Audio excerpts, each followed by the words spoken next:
Concernant les bases de la diététique au quotidien, notre alimentation est composée d'aliments.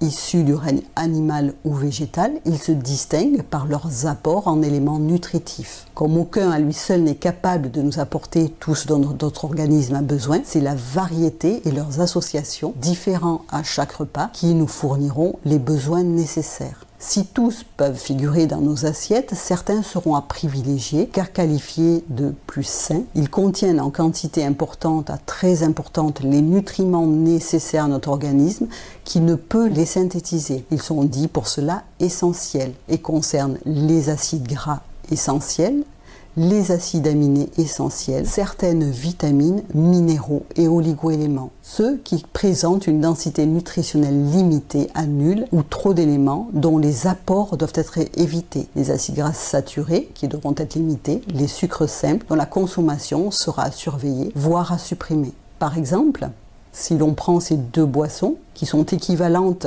dans leur apport énergétique, soit à peu près une centaine de calories, le lait apporte des nutriments, des protéines de bonne qualité, des vitamines, B12, B2, D pour le lait entier, des minéraux, le calcium, alors que le jus de fruits est exempt de tous ces nutriments et apporte principalement de l'eau et du sucre. Les catégories, ces aliments sont présentés sous forme de catégories en fonction de ce qu'ils fournissent quantitativement. Toutes ont leur intérêt et doivent donc être présentes au sein de chaque repas. On note les produits laitiers, parmi lesquels tout ce qui est lait, qu'il soit entier, demi-crémé ou écrémé, mais aussi les yaourts, les fromages blancs, les desserts lactés dont la composition en lait représente plus de 50% du total. Dans les produits laitiers, on note, mais dans une famille à part, les fromages, qui sont des concentrés et contiennent donc beaucoup de protéines, mais aussi beaucoup de graisse. Nous avons la famille des viandes, poissons, œufs, très riches en protéines. Parmi les végétaux, nous aurons donc les légumes frais, les fruits, les jus végétaux, les fruits oléagineux, avocats, olives, fruits à coque, riches en graisse.